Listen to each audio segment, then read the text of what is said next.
अल्हम्दुलिल्लाह वस्सलातु वस्सलामु अला रसूलिल्लाह। देखें रोज़ों के मसाइल।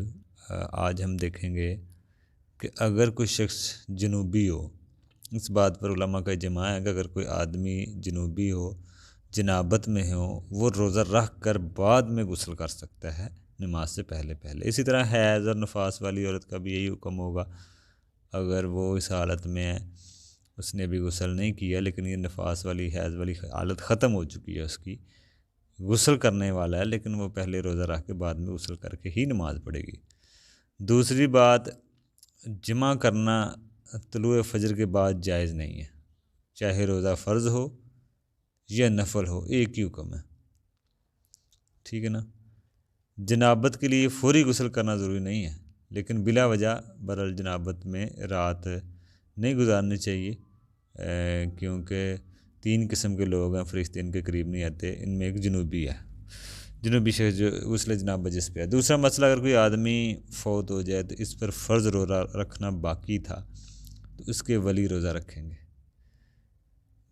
जैसे जो विरासत में हिस्सेदार होते हैं वली, जो रोज़ा लाजमी वाजबी रोज़ा हो या नफली रोज़ा नहीं, ये रोज़ा वही होगा जो वाजबी है, वाजबी रोज़ा होगा। वो कौन सा है? रमज़ान के रोज़े हैं, नज़र के रोज़े हैं। ठीक है ना।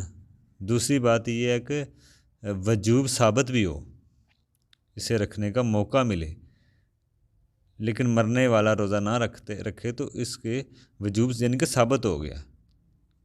तो इस मसले में रोज़े के बारे में इसकी शर्त लोगों को समझनी चाहिए कि उस रोज़े के बारे में जो इस पर फ़र्ज़ हो गया हो, जो कज़ा करने का उसे मौका भी मिला हो, वो फ़र्ज़ होता है, दूसरे नहीं।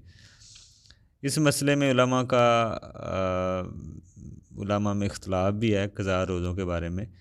देखें, सबसे पहले बात तो ये कि जो कज़ा की जो मसला है ना, वो मसला कज़ा है जो जैसे एक शख्स फौत होता है, उसने 20, 10, 15 साल 2, 4 साल रोज़े रखे ही नहीं, जानबूझ के छोड़ दिए, उसकी कज़ा नहीं है। उसकी तो अब उसकी ज़िंदगी का मामला था, वो अल्लाह का मामला है, वो उसकी नहीं कज़ा। दूसरी ये शक्ल होती है कि एक शख्स ने रमज़ान में बीमार हुआ या सफ़र पे चला गया, उसके बाद फ़ौरन फ़ौत हो जाता है, उसको मौका ही नहीं मिलता कज़ा करने का, तो उसकी भी कज़ा नहीं है। ये उस शख्स की है जो बीमार होता है रमज़ान में या सफ़र पे चला जाता है, बाद में वो ठीक होता है, उसे मौका मिलता है, सुस्ती करता है, उस पर कज़ा वाजिब हो गई थी और उसने छोड़े भी कज़ा की नीयत से रोज़ियों को, मैंने इसकी कज़ा करनी है, उनकी मसला आएगा कज़ा का, चाहे मर्द है चाहे औरत है, मरने वाले वली उसके रोज़ा रखें। ठीक है ना। लेकिन अगर किसी को मौका ही नहीं मिला, वो रमज़ान में ही चला गया, उसकी कज़ा का मसला नहीं है, वो फ़िदिया, ना ही फ़िदिया ना ही कज़ा है। एक शख्स है, उसने 15 रोज़े रखे, 15 रोज़े उस पर गुजरे हैं, अब 15 तो उसने छोड़े हैं कज़ा की नहीं है, सब उसी में वो इंतकाल कर जाता, तो 15 को ही देखा जाएगा रोज़ों का। जो 15 रोज़े उसने छोड़े हैं, उसको बाद में अगर मौका मिला है, सुस्ती की है, नहीं रखे फिर ही रखे जाएंगे। अगर उसको मौका ही नहीं मिला तो 15 का ही रोज़ों का जो है ना वो उसका देखा जाएगा मामला।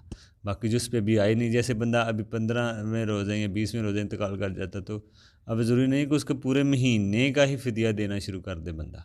जितने रोज़े हैं उसने यही नीयत से छोड़े हैं कि इसका फ़िदिया देना है, तो फिर फ़िदिया दे दें।